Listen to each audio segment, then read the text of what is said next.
Hi, it's Sue. Thanks for joining me for today's Bible reading. This one is for June 5th, and it is Job 14 to 16. Verse 1. Now, and let me say, we left off yesterday with Job speaking, and he was actually, I think he was speaking to God during this one section. So let's see if that's what continues. 14:1. Man who is born of a woman is of few days and full of trouble. He grows up like a flower and is cut down. He also flees like a shadow and doesn't continue. Do you open your eyes on such a one and bring me into judgment with you? Who can bring a clean thing out of an unclean? No one. Seeing his days are determined, the number of his months is with you, and you have appointed his bounds that he can't pass. Look away from him that he may rest until he accomplishes, as a hireling, his day. For there is hope for a tree, if it is cut down, that it will sprout again, that the tender branch of it will not cease, though its root grows old in the earth, and its stalk dies in the ground. Yet through the scent of water it will bud and sprout boughs like a plant. But man dies and is laid low. Yes, man gives up the spirit, and where is he?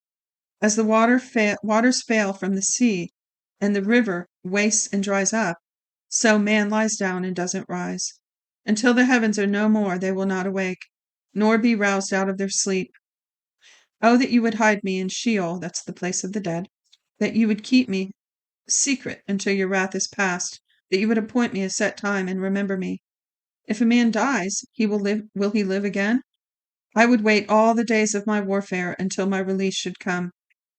You would call and I would answer you. You would have a desire for the work of your hands. But now you count my steps. Don't you watch over my sin? My disobedience is sealed up in a bag. You fasten up my iniquity. But the mountain falling comes to nothing. The rock is removed out of its place. The waters wear the stones, the torrents of it wash away the dust of the earth. So you destroy the hope of man. You forever prevail against him, and he departs. You change his face and send him away. His sons come to honor, and he doesn't know it. They are brought low, but he doesn't perceive it of them. But his flesh on him has pain, and his soul within him mourns. Then Eliphaz the Temanite answered, Should a wise man answer with vain knowledge, and fill himself with the east wind? Should he reason with unprofitable talk, or with speeches with which he can do no good? Yes, you do away with fear and hinder devotion before God. For your iniquity teaches your mouth, and you choose the language of the crafty. I really like that one. Your iniquity teaches your mouth. How many of us have, let's just say, human nature tends, especially before we're redeemed and consecrated to the Lord, to do this, where it's kind of like rationalization, and we justify our behavior, or we perform situational ethics, right? It says your iniquity teaches your mouth. We're instructed based on our iniquity, self-defense, things like that. That's what that says to me. So it says, your iniquity teaches your mouth, and you choose the language of the crafty. Your own mouth condemns you, not I. Your own lips testify against you. I think one of them says, your own conscience condemns you, not me. One of the versions. 7. Are you the first man who was born, or were you brought out before the hills? Have you heard the secret counsel of God? Do you limit wisdom to yourself? What do you know what we don't know? What do you understand which is not in us?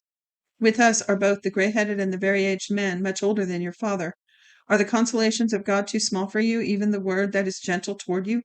Why does your heart carry you away? Why do your eyes flash that you turn your spirit against God and let such words go out of your mouth? What is man that he should be clean? What is he who is born of a woman that he should be righteous? Behold, he puts no trust in his holy ones. Yes, the heavens are not clean in his sight. All right, so somehow they understand that there's corruption in the heart of a man or behavior of a man, and yet this could be a good teaching. I'm just kind of ruminating off the top of my head here, since I'm trying not to take this as a Bible study, but we know that God said Job was righteous. See, God looks at the heart, man looks at the outside, right? So there's this thing, we call it the key of David, that David also knew that it's about having a right heart toward God, heart of holiness and cleansing and consecration that God looks for. And they're saying, like, who can be clean? Well, we can't and we can at the same time.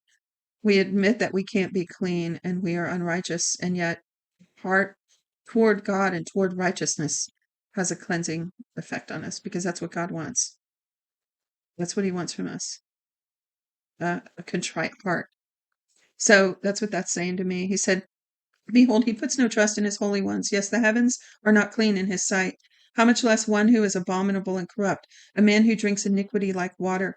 I will show you, listen to me, that which I have seen I will declare, which wise men have told by their fathers and have not hidden it, to whom alone the land was given, and no stranger passed among them.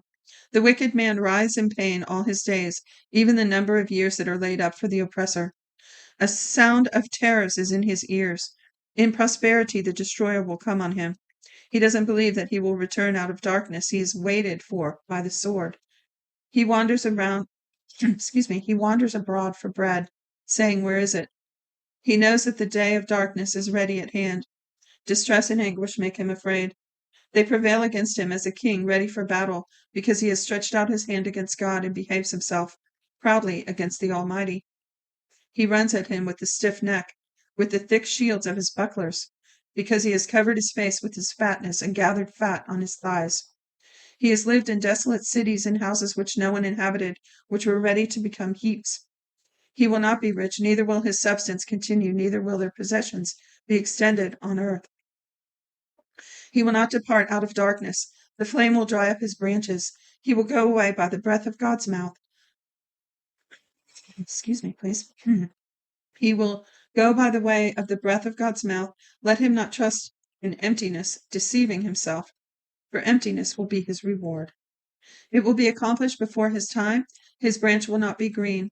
He will shake off his unripe grape as the vine, and will cast off his flower as the olive tree. For the company of the godless will be barren, and fire will consume the tents of bribery. They conceive mischief and produce iniquity. Their heart prepares deceit. Then Job answered, I have heard many such things. You are all miserable comforters. Shall slain words have an end? Or what provokes you that you answer? I could also speak as you do, if your soul were in my soul's place. I could join words together against you and shake my head at you. But I would strengthen you with my mouth. The solace of my lips would relieve you. Excuse me. Though I speak, my grief is not subsided. Though I forbear, what am I eased? But now, God, you have surely worn me out. You have made all my company desolate. You have shriveled me up. This is a witness against me. My leanness rises up against me. It testifies to my face. He has torn me in his wrath and persecuted me. He has gnashed on me with his teeth. My adversary sharpens his eyes on me. They have they have gaped on me with their mouth. They have struck me on the cheek reproachfully. They gather themselves together against me. God delivers me to the ungodly and casts me into the hands of the wicked. I was at ease, and he broke me apart. Yes, he has taken me by the neck and dashed me to pieces. He has also set me up for his target. His archers surround me. He splits my kidneys apart and does not spare. He pours out my bile on the ground. He breaks me with breach on breach. He runs at me like a giant. I have sewed sackcloth on my skin and have thrust my horn in the dust. My face is red with weeping. Deep darkness is on my eyelids, although there is no violence in my hands, and my prayer is pure. Earth doesn't cover my blood. Let my cry have no place to rest. Even now, behold, my witness is in heaven. He who vouches for me is on high. My friends scoff at me. My eyes pour out tears to God, that he would maintain the right of a man with God, of a son of man with his neighbor. For when a few years have come, I will go the way of no return. That's it for today's reading. Thanks for joining me. Be sure to look in the description for helpful links and how to get your free 1-year Bible. Till tomorrow, shalom.